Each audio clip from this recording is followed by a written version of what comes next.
Hello, everybody. Welcome to Project HR, a podcast dedicated to building better workplaces.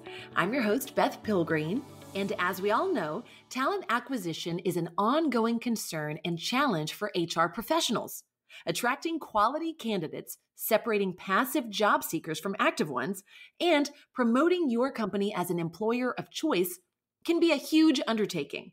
It is, however, an undertaking that can be made easier with recruitment marketing. That's why we've asked Matt Self to join us today. Matt is currently partner and chief revenue officer for Conklin Media and served as founder and chief recruitment officer for the recruitment agency Shift Careers. Welcome to Project HR, Matt. Thanks so much, Beth. Happy to be here. Yes, I'm so glad that you could join us.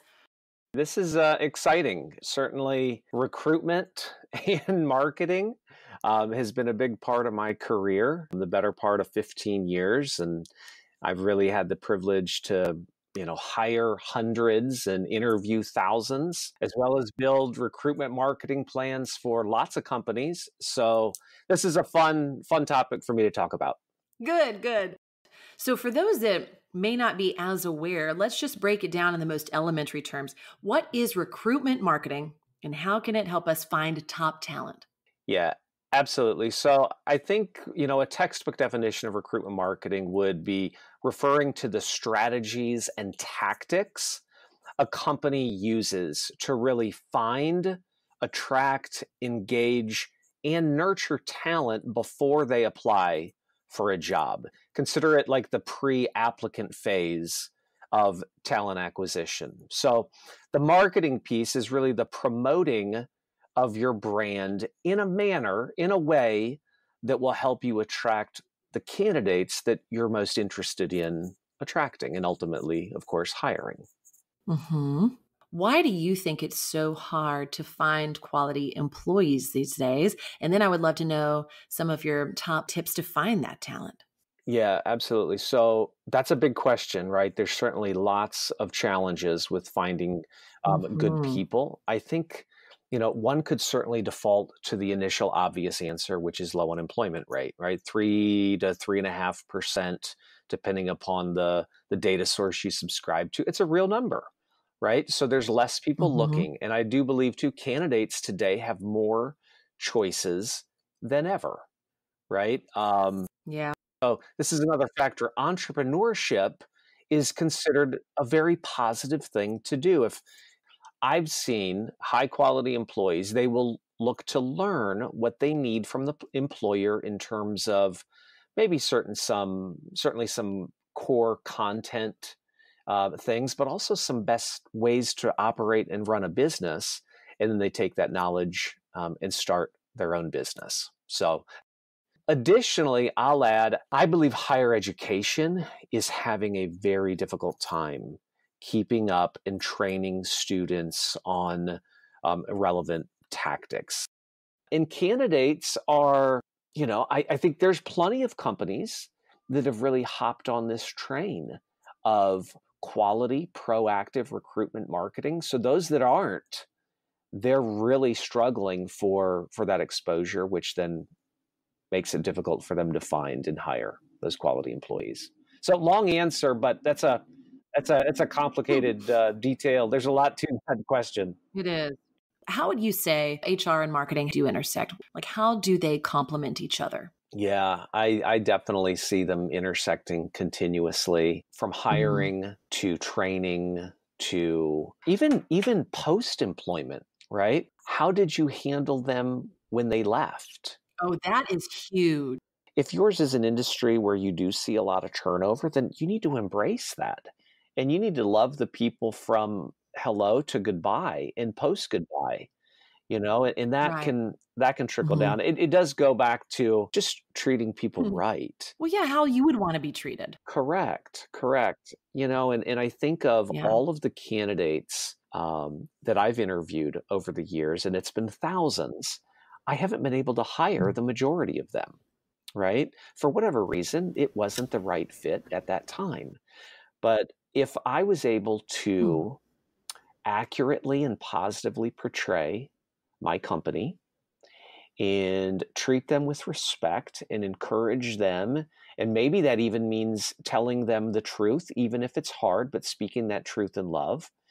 They are then able to go get another job Mhm. somewhere else. I've seen that come back around to benefit my organizations many times, whether it's, hey, this was just poor timing, and 2 years later, they've got the timing works. Maybe they didn't have enough experience, and I sent them on their way, and they got a couple years of experience. And when they got that, I knew I loved their character traits, that they came back and they had the experience, and I've hired them later. Or I've often seen, where I'm speaking directly from my personal experience. So for the listeners, please insert your business application here. But if they're interviewing and we ultimately determine together that they're not right for the agency, but they're maybe better suited to work on the brand side, well, they'll get a job in the marketing department on the brand side. And then ultimately, what do they need? They have often needed an agency to support them.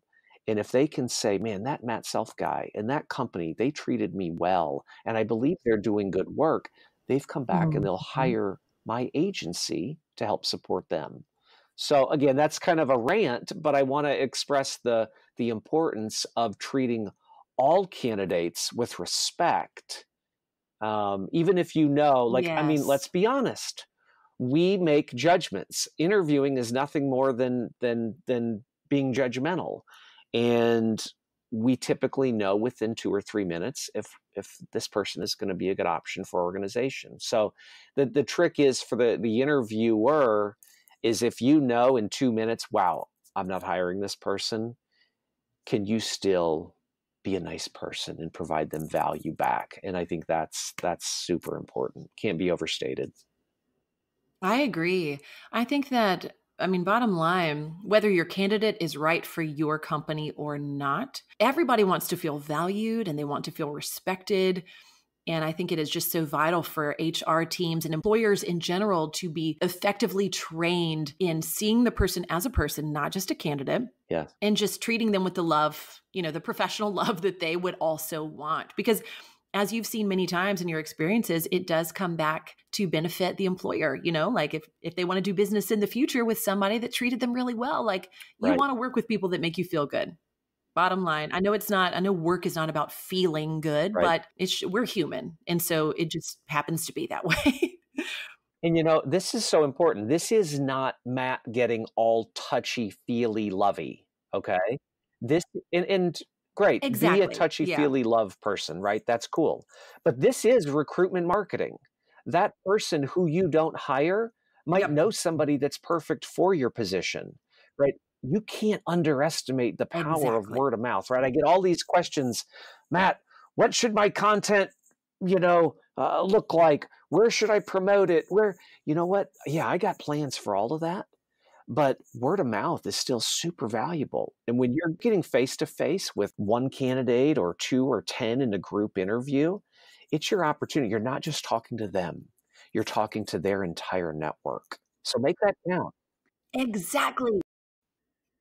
Okay, well, we market to customers to trust our brands and products. It makes sense to market to candidates to do the same. So, in your expertise, how do you go about doing that, marketing to your prospective candidates? Okay. So I think it's a combination. It's really marketing to candidates for the purpose of growth and hiring. It has to be a top down type of agreed upon plan. Like, I really struggle with organizations Hmm. that lump that strictly into the HR's responsibility bucket. And I also have equal problems with the company that lumps that into, well, because that's involved in social media, that's internal marketing's job.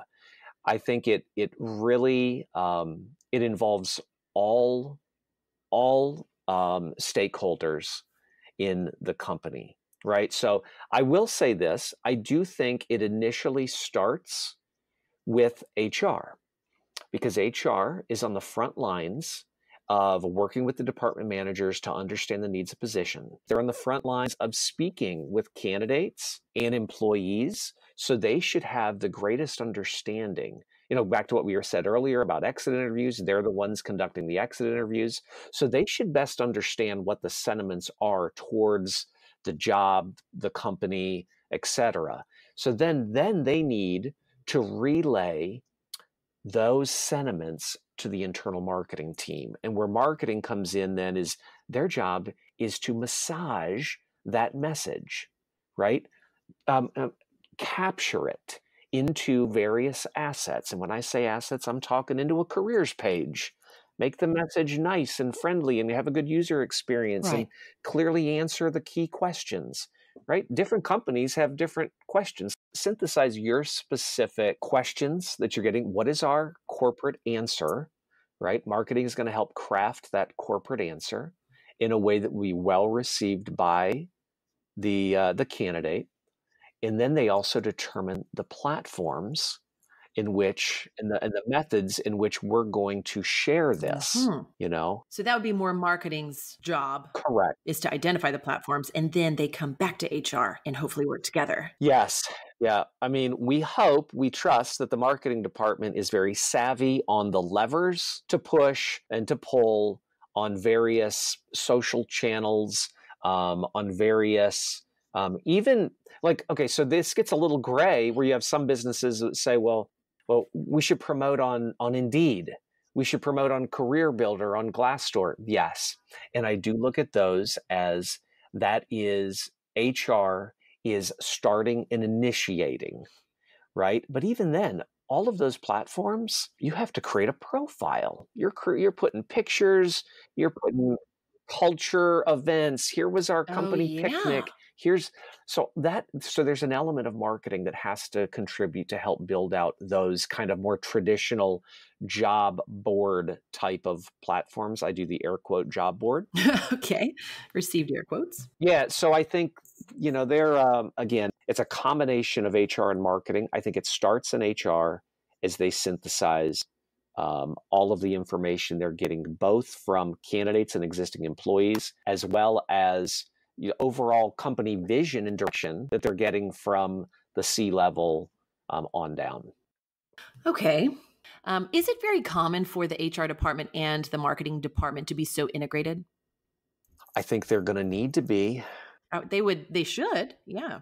I would caution if they're not, you're going to have a hard time growing with people. And that's, I think, if you poll, again, I've seen polls, I can't quote specifics to you at the moment, but I've seen polls that the number one limiter of growth for companies in America today, it is having the people to be able to perform the work. Right. So production limitations, right? So, and I think companies that have figured out how HR and marketing will coexist to have an ongoing, consistent, really forever, as long as you're desiring to be in business and continue to grow, you've got to be executing a recruitment marketing strategy. Can you walk us through the types of strategies and tactics that might be involved in a recruitment marketing campaign? As I am thinking of a campaign, right? Again, thinking of we've got to have consistency from pre-hire to hire to post-hire. I think you start with your content game plan. Again, this goes back to HR is getting this game plan from the other respective stakeholders, and you develop that game plan. And then you're looking at, for the initial hiring, right? Let's live primarily in recruiting because that's what we're here talking about, right? Okay. Your initial content is nurturing content.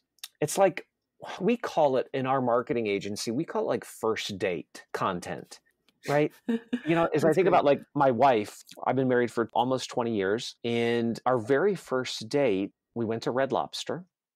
And I think she ordered a shrimp dish and a water, and she probably ate one shrimp. Now, if she'd even allow me to take her to Red Lobster, she's getting like the Lobster Fest, 2 margaritas, and butters flying every which direction, right? So the point is, you laugh, but like she behaves differently on our date number 1042 or whatever date number it Sure. is than she did on our first date. Same thing when you're nurturing a sales lead or you're nurturing a candidate. That first piece of content, you're not asking them to get married. You're not saying, here's a form, apply now to be a part of X company, right? You're nurturing. So it's the initial content is showcasing high level areas that would be interesting to them, right? So maybe it is culture, company outing pics, videos of, company workout competitions in the gym. Maybe it's highlighting advancement opportunities, where you're interviewing or you just even mention, hey, congratulations to Jim, who's celebrating being promoted from, assistant to the regional vice president to the assistant regional vice president. And that was my poor attempt to reach fans of The Office show and Dwight K. Schrute. Oh man, I never watched The Office, and I'm scolded often for that. I'm on season 3 of The Office. I would highly recommend it. Again, I was that guy. I didn't participate when it was popular and on, but Okay, so I will watch The Office. yeah, it's so good, and it's kind of a micro case study on how not to do recruitment marketing. Right. But again, so that initial content, you're nurturing, you're not closing. Highlight stability. So and so's been here for 4 years. And you got to understand your candidates are watching, passively they're watching. Again, good job market. They're not looking, they're not applying. But if they for those that might have been interested at one point, but now their job is stable, they're still peripherally watching. And you need to be aware of that. So then you move to kind of to the next step of when they've engaged with some piece of content. And this is the miracle of marketing. We have the ability to do all types of retargeting to them based on how they engaged. And, I won't get into the crazy pixel technical stuff, but just know that folks that engage with a piece of content. Well, what do you mean by that? Well, folks that came to your careers page on your website and that spent 30 minutes versus someone that spent 30 seconds, they're probably at a very different level of interest.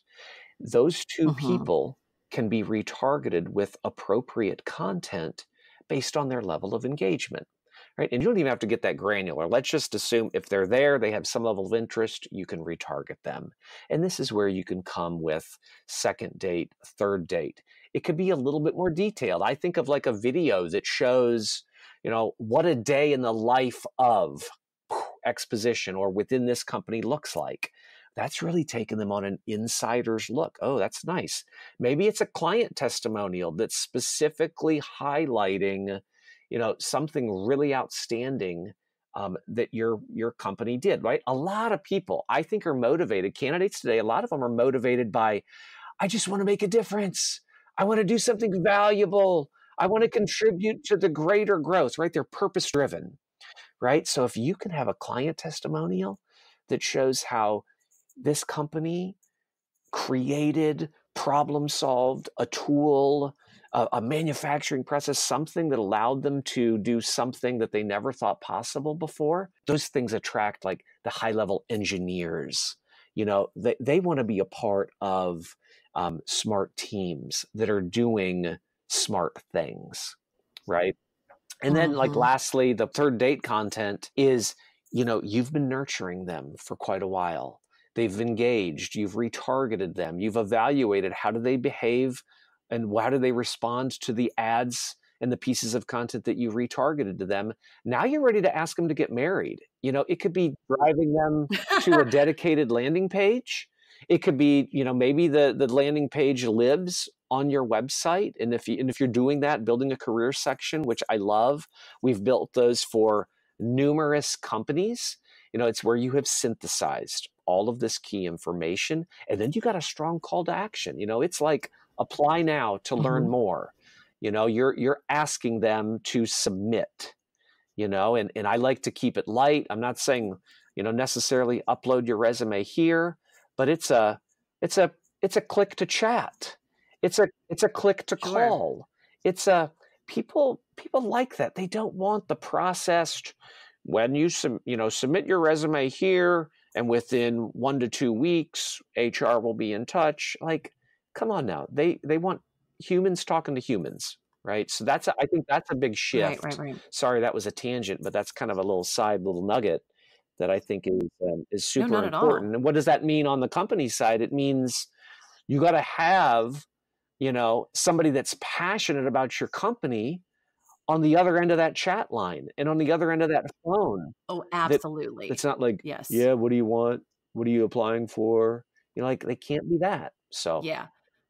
That's the most important role, I think, in recruitment and HR. You've got to have the most passionate person in that position talking to your candidates. love that. Oh man, I agree. Like the old school salesman, Mhm. like a sale is always made, right? Either you're selling them on why they should come Mhm. work for you, or they're selling you on why they should stay where they're at. Oh, yes. Who's selling who? You know what I mean? Exactly. Good point. And I think you asked if I'll circle back on like if you'd like me to get into kind of more specific tactics if I'm building Yeah. out the campaign. I just shared, like you got to develop your content, right? That's Mhm. important. So it's the message. And then also I always advise on diversifying the format in which you deliver that same message. And what I mean by that is you need videos. And that's really my number one because videos we consume more readily, easier than anything else, right? Mhm. But does that not mean you shouldn't transcribe that video into a nice big white paper? No, I think you should because there's going to be some candidates that are going to respond better. They're going to want to read the white paper. There's some that Mhm. like the visual elements of an infographic, right? So I think you diversify in the manner in which you're delivering these assets, and then you move to okay, how are we actually delivering the assets? And I Mhm. think number one, if I'm talking about a company that maybe's never engaged in recruitment marketing, I'm going to say you build out the content plan. You build out then your career page, right? You've got to have some place on your site. Again, maybe if you've never done it before, start with it on your website because people are going to evaluate you and judge you based on your site more than anything else, right? So you Yeah. build it out on your website. And then you also then expand out. I mentioned them earlier, Indeed, Glassdoor, and there's others where candidates are looking to see from candidates, how has this company been reviewed? Is this a good place to work? Oh, that is huge. Yeah, yeah. Is it not a good place to work? Glassdoor is probably the most popular for that right now. Glassdoor? Glassdoor, yeah. So you have the ability as the employer to build out your Glassdoor profile. Same thing with Indeed.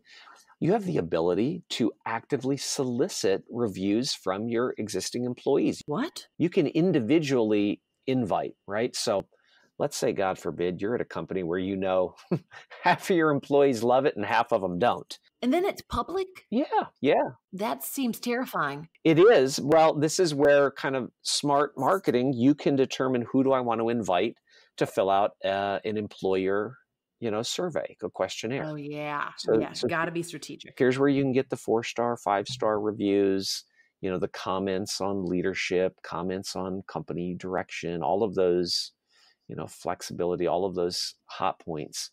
But so career page, Indeed, Glassdoor. I mentioned this. I think a video is super important. If it's nothing more than a corporate identity video where you're getting, I want the CEO's face on it. I don't care if he or she is not actively like super involved in the business. They ultimately are the key decision maker in the company, and I need them to humble themselves and get on camera. And then I need multiple other people getting on that camera. I need a little bit of an insight, a quick view into the facility, the parking. It's amazing the little things that I've seen over the years that will make the difference from a candidate applying versus not applying. A lot of my businesses have been run in a downtown environment, and parking, making it front and center clear that, hey, we've got parking, don't worry about it. That's a big deal to some people. And as I would have never thought about that, yeah, but you're as right. candidates are harder to come by than ever, right? It can be the littlest, what you may think is very trivial things that are going to cause them to go to a competitor or to come to you. Mhm. So, What role do you think, going back just a little bit, what role do you say that job boards and LinkedIn specifically play in recruitment marketing strategy? I think they're huge. I think they're huge. These are just, look at these as other areas where one, awareness can be generated, two, interest can be nurtured, and three, action can then be requested. Action meaning they're calling, they're chatting, they're submitting a resume. And let me just say this, I think just posting organically on those, it's not sufficient anymore. You need to have a budget of which you can promote those particular job postings. Try to define where your target audience is living and engaging, and then really put the bulk of your effort and the bulk of your money to promote it in those channels. In my recruitment ownership days, we would kind of divide the candidates into active and passive candidates, right? So if you're promoting your company brand on LinkedIn, Facebook, Instagram, Pinterest, TikTok, whatever, I look at Pinterest. Yeah, Pinterest is another one, right? So there's lots of them, right? That is more passive. You're trying to reach the passive candidates. Actives are going to live on, they're going to job boards, right? They're actively looking for a new position, typically, right? So I think you need to have a balance of both. As I look at a breakdown, I'm probably going budget-wise. Again, could be all customized based on the particular situation. So I don't want to be careful here, but to speak in generalities, I'm living about 25% of my budget in active type of search channels, the Indeeds, the Glassdoors, the ZipRecruiters, the Career Builders, and then about 75% in passive. That is so interesting that you would do 75% on the passive. Okay, how do you think that you can measure the success of a recruitment marketing campaign? Is it strictly in the quality and number of candidates? I wouldn't assume so, but I'd love to hear your thoughts on that. Well, I mean, I'm a bottom line guy. I would say, yeah, it's the ultimate metric that matters is production able to go as fast as we need it to go, or is hiring limiting our growth? If hiring is limiting our growth, it's failure. If it's not, it's a win. So I kind of work from the top down, and I say, yeah, that is the ultimate metric that matters. You've got to get quality candidates coming in the door at the time in which you need them. But then certainly, to your point, Beth, there are lots of micro metrics that are contribute to, hey, we're making progress or we're not. Yeah. Well, Matt, this has been so much fun, and I really appreciate you talking about recruitment and HR and how they should be better friends. It's been a really fascinating discussion, so thank you for your time. No, thank you. I appreciate it. Humbled and honored just to have been a part of it. It's super fun. Oh, good. Well, we're so glad to have you. Matt, now we are not done just yet. We have everybody's favorite portion of the interview, which is the lightning round questions. We ask these to every guest on the podcast, and just so you know, if you didn't know, the first one is always just a little bit silly. Are you ready? All right, let's do it. Okay, topic showdown. We've been talking about talent acquisition, and that means job interviews at some point. Matt, in your opinion, which is the greater job interview faux pas? Bringing a multi-paged resume, or saying that your greatest weakness is being a perfectionist? Oh, man. Oh, dude. Oh, that's an easy one for me. It's the latter. It's saying your weakness is being a perfectionist. I've heard that a ton. I think it's just such a passive-aggressive compliment to yourself. And on the flip side, I kind of like the multi-page resume. In some ways, You do? Well, I do. I think it's needed at times with candidates with great experience.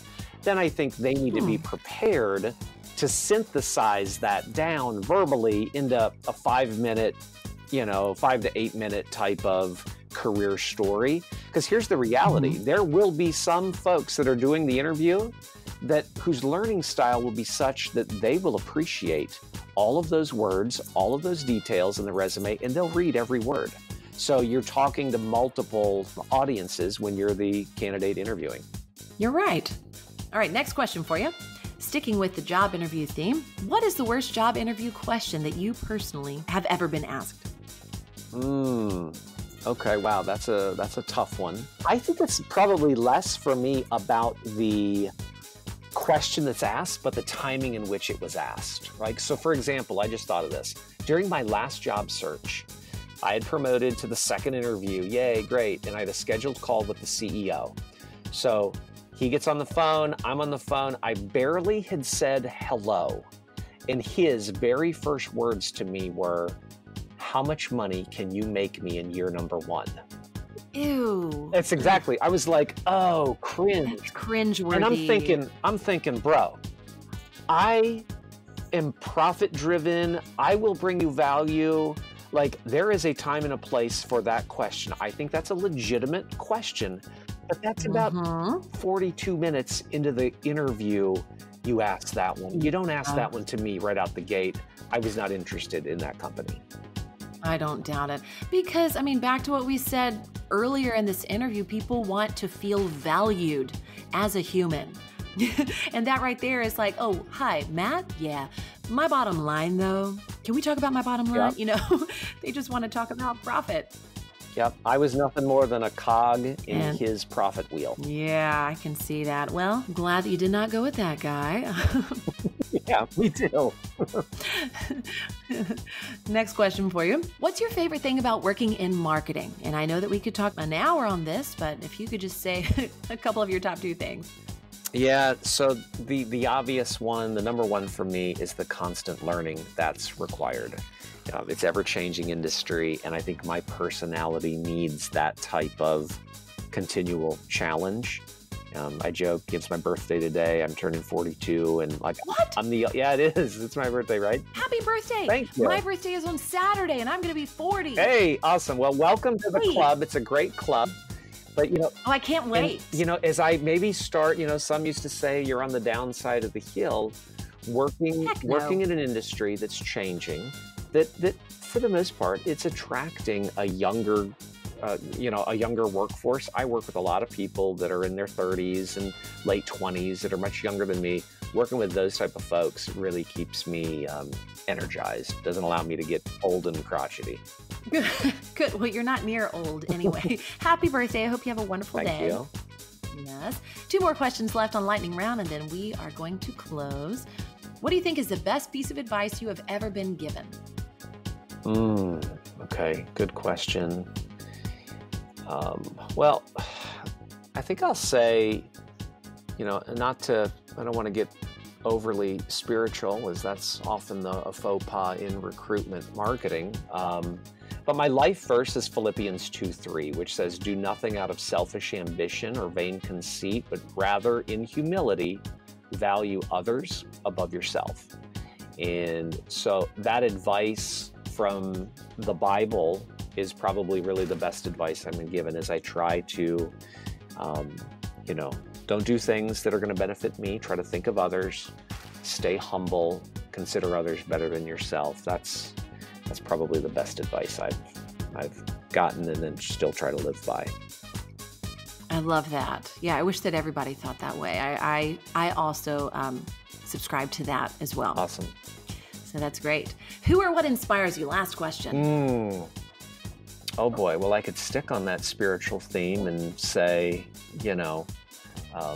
Jesus, but really anybody I've observed that it exemplifies humble and servant leadership, is who I really look up to. I think Simon Sinek really has a good grasp and understanding of that concept. So if I were to pick pick someone, in my direct, marketing, world, I would probably go with Simon Sinek. Awesome. Yeah, I've actually heard him speak a couple of times at various conferences. He's awesome. Yep, he is awesome. Mm-hmm. Well, Matt, thanks so much for joining me today on this week's episode of Project HR. I have learned so much, truly. Well, thank you for having me. Absolutely. And as always, I'd like to send our thanks to our listeners and our subscribers. And once again, I'd like to remind everyone to grab the episode companion for this episode at projectionsinc.com/podcast. Episode companions contain notes, links, resources, and more, so take a moment to go and get that. Also, if you or someone you know might like to be on Project HR, feel free to email us at projecthr@projectionsinc.com. We are always open to new guests and new HR topics. Last but not least, don't forget to rate us 5 stars on Apple Podcasts, Google Podcasts, Stitcher, Spotify, or wherever you get your content. Your ratings give us more visibility on podcast directories, allowing more people to find us online. Well, that's it from me for now. Let's make it a great day at work.